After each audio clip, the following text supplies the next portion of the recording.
Bonjour à tous, j'espère que vous portez bien. C'est Gabien Bouillon. Alors, bienvenue à tous sur cette première vidéo qui va parler de la blockchain, la crypto-monnaie, ok, euh, euh, du début à la fin, donc c'est-à-dire allant de la première à la 46e page euh, de, de mon livre, qui est donc intitulé Tout savoir sur la crypto-monnaie, logiquement du débutant à l'expert. Donc c'est un guide complet pour comprendre, investir et maîtriser la révolution des actifs numériques. Ok, je vais noter que c'est une technologie que personnellement j'ai également découvert, j'ai vu des opportunités et je me suis dit, vu que moi je n'ai pas l'occasion de l'utiliser en ce moment à cause du fait voilà, que sûrement je n'ai pas déjà toutes mes pièces d'identité, mais il faut faire connaître, voilà, cette révolution à d'autres personnes, parce que c'est une révolution cachée, mais dans notre pays, voilà, c'est déjà très, très connu et ça va très vite. C'est comme la révolution Internet des années 90. Ok, aujourd'hui, les GAFA contrôlent les données, ils les vendent. Donc, la révolution de la blockchain appartient à une révolution du Web 3. Donc, le Web 3, c'est ce qu'on appelle voilà, le web de la possession. Les utilisateurs possèdent leurs données et ils savent quoi en faire, comment vendre. Donc, bienvenue sur ce premier jour, tout savoir, tout ce qu'il faut savoir sur la blockchain et la crypto-monnaie, ou encore la crypto-monnaie et la blockchain.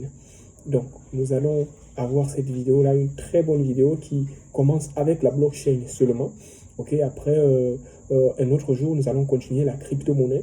Il faut que vous soyez tellement informés sur le sujet et ceux qui voudront acheter le livre, voilà, vous m'écrirez sûrement seulement en inbox. Ceux qui n'achèteront pas, c'est leur problème parce que vous n'avez pas besoin d'investir forcément pour connaître le domaine parce que ce sont les domaines qui vont servir demain. C'est comme vous apprenez aujourd'hui à utiliser Internet. Vous êtes sur les réseaux, mais c'est aussi l'Internet de demain, la blockchain. Donc, ce serait bien de vous informer déjà, de prendre ce que vous voudrez comme information et d'avancer. Donc, c'est un livre très bien construit avec des tables de matière et tout. Aujourd'hui, nous allons commencer donc par le premier chapitre.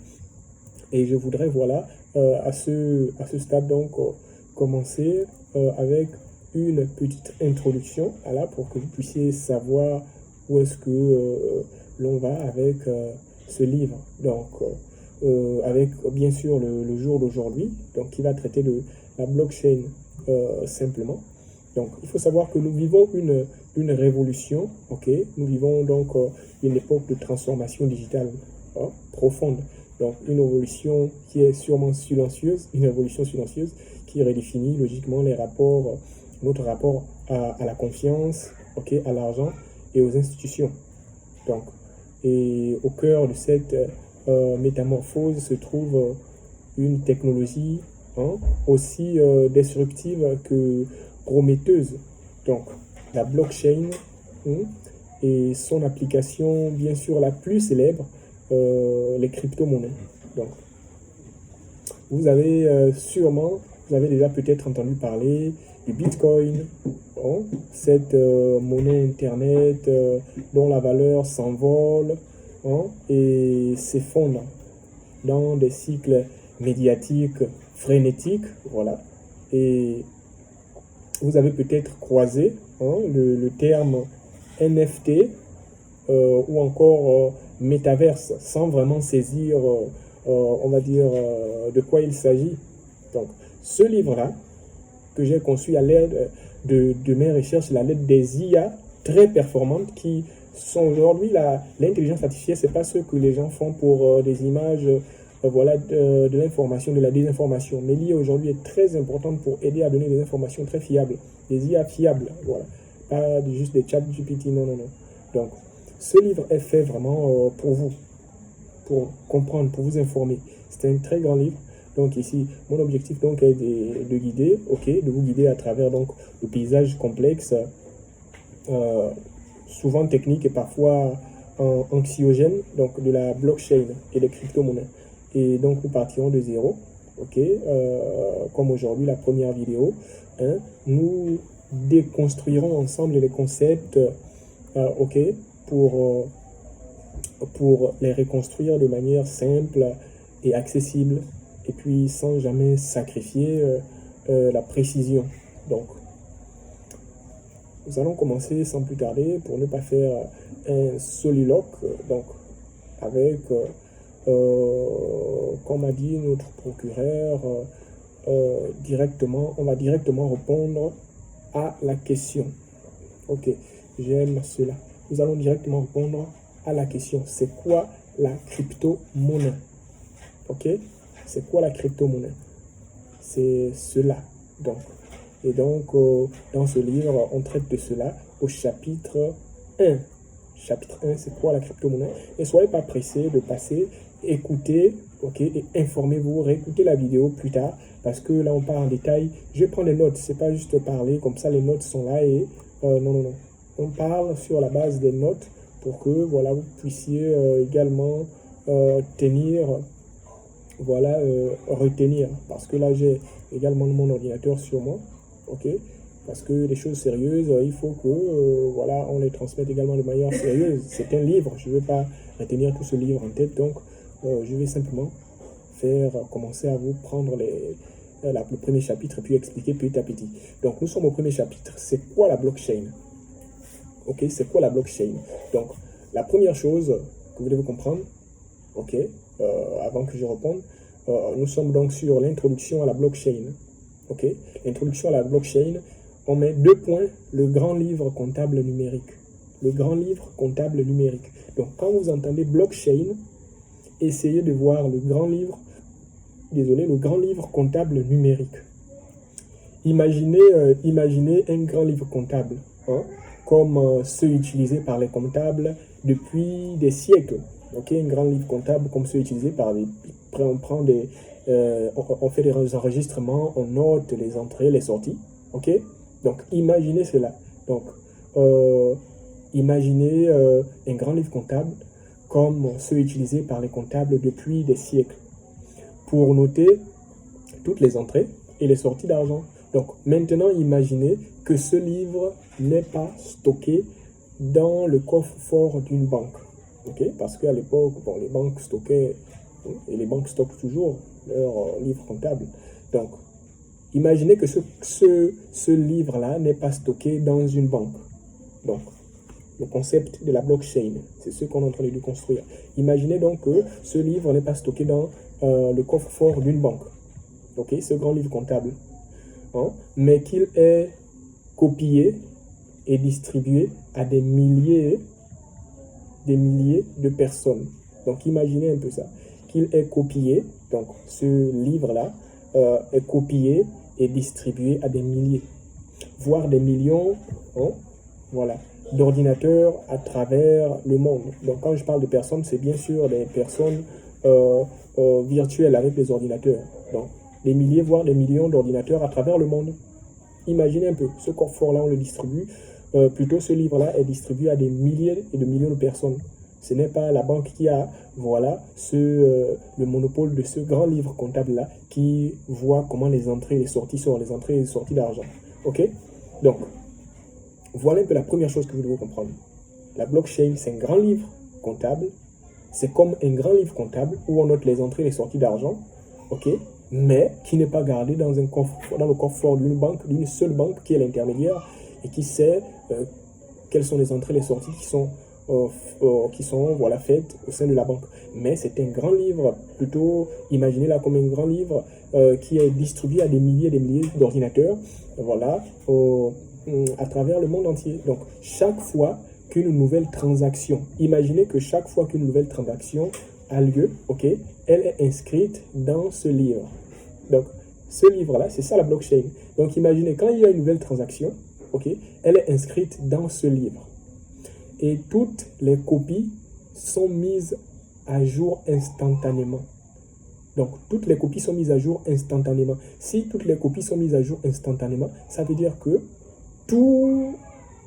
en fait, il y a des millions de personnes qui savent en ce moment, ok, que il y a eu une mise à jour, il y a eu une transaction. C'est dans l'essence la plus simple. Donc, c'est dans son essence la plus simple. le principe de la blockchain. C'est ainsi, voilà l'historique. D'abord, c'était juste une petite histoire pour le dire, pour expliquer ainsi. Allez, nous continuons. Donc, qu'est-ce qu'une blockchain? Donc, une blockchain est une base de données décentralisée. Là, on parle un peu technique. Une base de données décentralisée et distribuée. Si vous avez compris le principe du grand livre comptable, c'est la même chose ici maintenant. Donc, la blockchain est une base de données décentralisée et distribuée.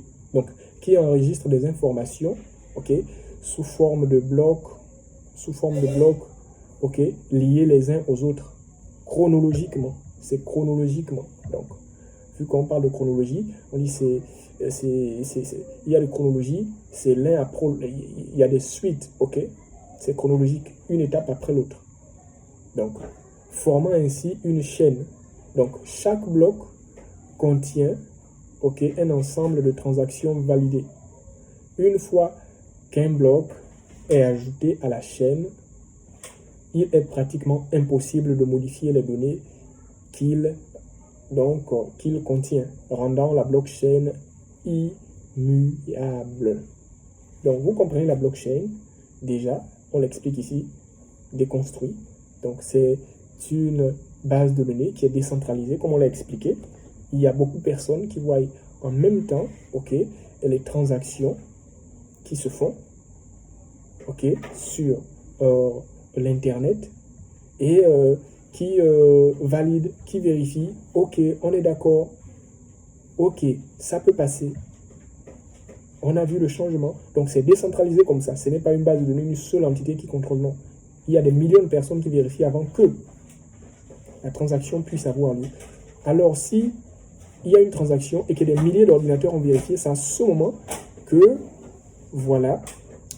l'information passe. Donc, désormais, elle est ajoutée à une liste des transactions faites. Et là, on ne peut plus modifier la transaction faite. C'est ce qu'on appelle une blockchain immuable. Elle est inchangeable.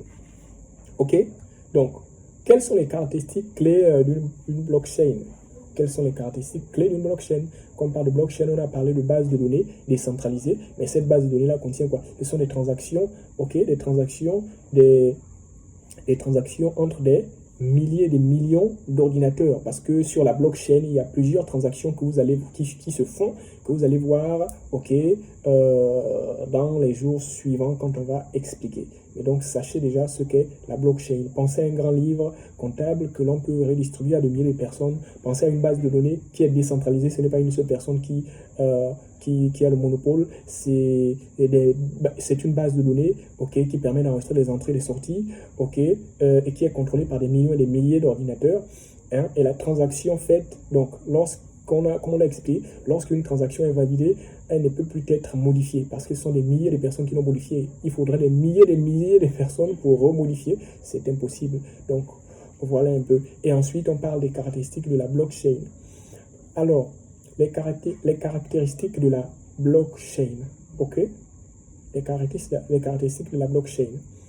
Bien sûr, les caractéristiques clés. Alors, la blockchain est caractérisée premièrement par la décentralisation, comme on l'a dit. C'est une base de données décentralisée. Aucune entité, comme une banque ou un gouvernement, ne contrôle le réseau de la blockchain. Aucune entité, ou même un gouvernement ne contrôle, la blockchain, donc le réseau. Il est géré par un ordinateur. Il est géré par un réseau, plutôt, je voulais dire. Il est géré donc par un réseau d'ordinateurs ou des millions d'ordinateurs, ce qu'on appelle des nœuds ou des participants, tous ceux qui participent. Et plus tard, on verra pourquoi on parle de mineurs. Donc, il est géré par un réseau d'ordinateurs, donc les personnes qui sont là, qui participent à sa décentralisation. Cela, donc, élimine le besoin d'intermédiaires de confiance. On n'a pas besoin de confiance quand il y a la procédure. Donc, cela élimine donc le principe de confiance qu'on utilise dans la banque. Pour faire des transactions, il faut vérifier le nom. Il faut d'abord que la banque valide. Il faut qu'on non. Il faut qu'on sache qui a fait la transaction. Il faut qu'on sache qui est celui qui a signé. S'il y a un vol, non. Là-bas, on n'a pas besoin de connaître. Parce qu'il y a une sécurité assurée par des millions de personnes qui valide une transaction qui se passe en 10-30 secondes. Ok, donc, premièrement, la décentralisation. Deuxièmement, la transparence. Donc, on a ici la transparence qui est le deuxième critère clé, caractéristique clé plutôt. Toutes les transactions sont visibles par tous les participants du réseau. Par tous les participants du réseau de la blockchain. Ok? Donc, c'est ce que j'ai dit, donc, toutes les transactions sont visibles par tous les participants du réseau. Ok. Bien que les identités soient pseudonymes, donc, ou anonymes, pseudonymes parce que les noms que vous verrez sur les ordinateurs ne sont pas forcément des noms des personnes réelles.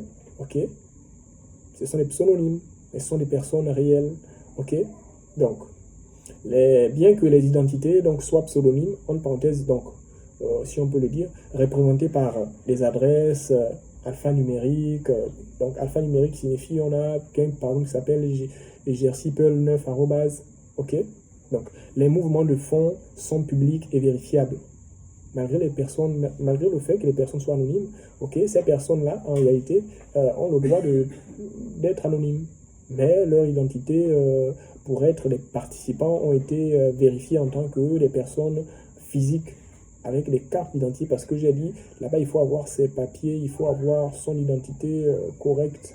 Ok, sa carte nationale passeport pour être dans cet espace économique-là. Ok, donc, on passe à la troisième caractéristique. Donc, on a l'immutabilité. Ok, l'immutabilité, donc, c'est grâce à la cryptographie. Ok, grâce à la cryptographie, donc, une fois une transaction enregistrée dans un bloc, donc la cryptographie, ok, donc, vous voyez, là qu'on parle de cryptographie, je pense que vous voyez à quoi je fais référence. Donc, grâce à la cryptographie, donc, une fois une transaction enregistrée dans un bloc, donc c'est pourquoi on parle de blockchain, dans un bloc et ajoutée à la chaîne, vous voyez, on a bloc et chaîne. Donc, à chaque fois qu'un bloc est ajouté à la chaîne, ok, il est extrêmement difficile et coûteux de la modifier ou de la supprimer. Ça, vous comprendrez pourquoi. Parce que, je n'explique pas tout de suite, ok. Pour altérer un bloc, ok, il faudrait modifier tous les blocs suivants. Et contrôler plus de 50% de la puissance de calcul du réseau. Ce qui est quasiment impossible pour les grandes blockchains. Je reprends. Pour altérer un seul bloc, ok, pour altérer un seul bloc seulement, il faudrait modifier tous les blocs suivants et contrôler plus de 50% de la puissance de calcul du réseau, ce qui est quasiment ou quasi impossible pour les grandes blockchains. Donc, pour dire simple, c'est impossible de modifier un bloc, ok, de la chaîne. 4. La dernière caractéristique, c'est la sécurité. Parce que c'est très important la sécurité.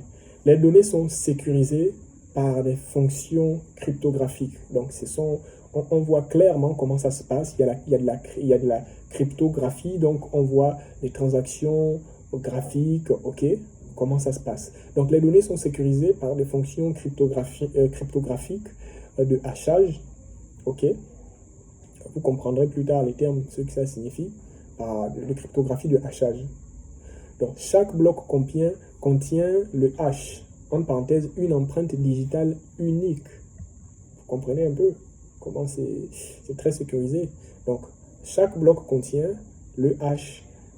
Le hash, c'est quoi en parenthèse? C'est une empreinte digitale unique. Ok? Donc, du bloc précédent. Donc, quand un bloc est passé, le bloc qui va suivre, ok, le bloc suivant va avoir l'empreinte digitale, ok, et unique du bloc précédent. Donc, si quelqu'un tente de modifier un bloc, son hash change automatiquement Ok? Ça change. Donc, aucun piratage, c'est pas possible. Ceux qui auront la chaîne et alertent le réseau entier, plus de 1 million de personnes, quand quelqu'un veut tenter de pirater ou modifier l'information, c'est pas possible de modifier. Voilà, et de pirater la blockchain, le nœud, le réseau de plus de millions, voilà, de personnes qui sont participants et qui sont pas juste des personnes, ce sont des grands, certains sont des personnes qui se connaissent déjà au réseau, d'autres ce sont des mineurs, j'ai dit plus tard on va aborder cela. Donc c'était juste aujourd'hui parler de la blockchain. Donc maintenant on va aborder autre chose, vu que nous sommes sur la blockchain, comment les blocs sont créés. On a dit c'est petit à petit. Comment les blocs sont créés. Ok, comment les blocs sont créés. Alors, comment les blocs sont créés et chaînés. Parce qu'on dit bloc et chaîne. Ça suit. C'est une chaîne. Allez, on dit le processus peut être résumé en quelques étapes. 1. Une transaction est initiée. Il y a une transaction premièrement. Ok? Par exemple, Alice envoie un bitcoin à Bob. C'est un exemple. Vous ne connaissez pas peut-être encore le bitcoin, mais c'est comme de l'argent, comme de l'or. Imaginez cela comme ça. Donc, Alice envoie un bitcoin à Bob. C'est juste ça, la première chose. Le processus, donc comment les blocs sont créés et chaînés. Le processus peut être résumé en quelques étapes. Comment est-ce que ça se passe? Donc la transaction est initiée. Premièrement, une transaction, Alice envoie un bitcoin à Bob. Deuxièmement, cette transaction est diffusée sur le réseau et placée dans un pool de transactions en attente. Donc, il y a une transaction et ça se met dans une pool de transactions en attente. Ça attend d'être traité, cette transaction sur la blockchain. 3. Les nœuds du réseau. Les nœuds du réseau, appelés aussi mineurs. Donc, appelés mineurs. Donc, désolé pour le bruit. Donc, je disais, les nœuds du réseau, appelés aussi mineurs. Parce que c'est là où je disais, on devait y arriver. Appelés aussi mineurs. Donc, dans un système comme Bitcoin, regroupe donc ces transactions en attente pour former un nouveau bloc. Je reprends. Les nœuds du réseau. Donc, les nœuds du réseau sont appelés mineurs. Et ce sont les mineurs-là qui sont les participants du système. Donc, ils sont appelés mineurs dans un système comme Bitcoin. Donc, c'est les nœuds du réseau qui regroupent ces transactions. Donc, les mineurs regroupent les transactions en attente pour former un nouveau bloc. Donc, un bloc qui, voilà, est en attente de résolution. Ok? Ensuite, 4. Les mineurs rivalisent pour résoudre un problème mathématique complexe. Le premier à trouver la solution valide le bloc. Ok? Donc, les mineurs, ce sont ces participants-là qui forment des nœuds et qui attendent des récompenses en Bitcoin pour leur travail, voilà, qu'ils font de sécuriser le réseau. Parce que ce sont eux qui sécurisent le réseau des millions de mineurs dans le monde. Donc, le premier à résoudre l'énigme, ok, mathématique, pour laisser passer le bloc, est récompensé en Bitcoin. Ok? Donc, c'est ça. La probabilité, même si vous achetez 10 000 ordinateurs pour avoir plus de puissance, parce que celui qui fait le calcul, c'est l'ordinateur. Donc, c'est beaucoup plus question de chance, on va dire quoi, de probabilité numérique. Il y a beaucoup de mineurs, et puis celui qui a été choisi, il résout. Voilà, le problème et il a la récompense en Bitcoin. Donc, on comprendra ça un peu plus approfondi devant. Ok. Donc, 5. Une fois validé, le nouveau bloc est ajouté à la chaîne. Parce qu'il y a déjà une chaîne qui est devant. Il y a une chaîne devant et il y a un bloc en arrière qui attend. Celui qui est en arrière attend que les mineurs, voilà, rivalisent. L'ordinateur le plus puissant peut-être, ça peut jouer, mais pas toujours. Ou l'ordinateur qui calcule le plus, qui a peut-être la probabilité d'avoir trouvé la bonne équation, ok, pour laisser passer le nouveau bloc. C'est celui-là qui reçoit la récompense en Bitcoin. Donc, voilà un peu. Une fois validé, le nouveau bloc est ajouté à la chaîne. Ok.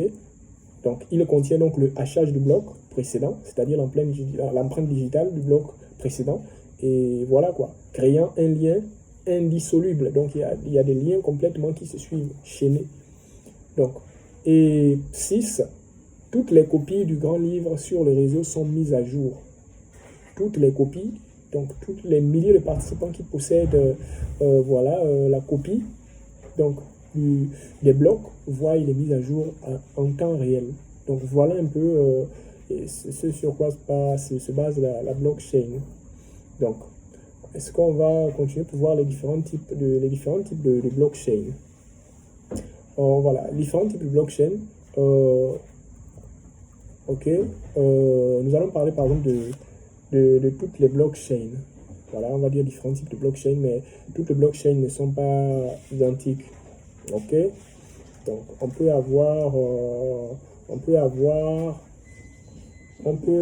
les catégoriser ainsi. Donc il y a des blockchains publiques. Donc les blockchains publiques, ce sont les blockchains qui sont ouvertes à tous.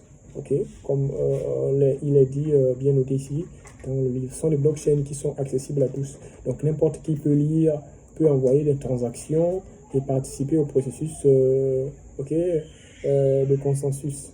Donc, par exemple, le Bitcoin, l'Ethereum, ce sont les plus décentralisés. Donc, les plus décentralisés. Mais il y a également des blockchains privés. Ok, ce sont les blockchains contrôlés par une seule organisation. Ok, l'accès en lecture, par exemple, et la participation sont restreintes. Elles sont utilisées pour des applications d'entreprise où la confidentialité est primordiale. Et on a aussi les blockchains de consortium. Les blockchains de consortium, donc semi-décentralisées, sont gérées par un groupe, un groupe d'organisations qui sont présélectionnés. Et elles offrent un équilibre entre confiance et réseau privé pour la sécurité de la décentralisation. Donc, merci d'avoir regardé ce premier jour sur la blockchain. Et j'espère que ça pourra déjà commencer à vous stimuler à la recherche et aller un peu plus loin. Donc ceux qui ont besoin du livre, écrivez-moi, mais demain on va continuer pour la suite, pour que vous puissiez avoir un peu plus de connaissances sur ce domaine. Allez, bonne soirée à tous.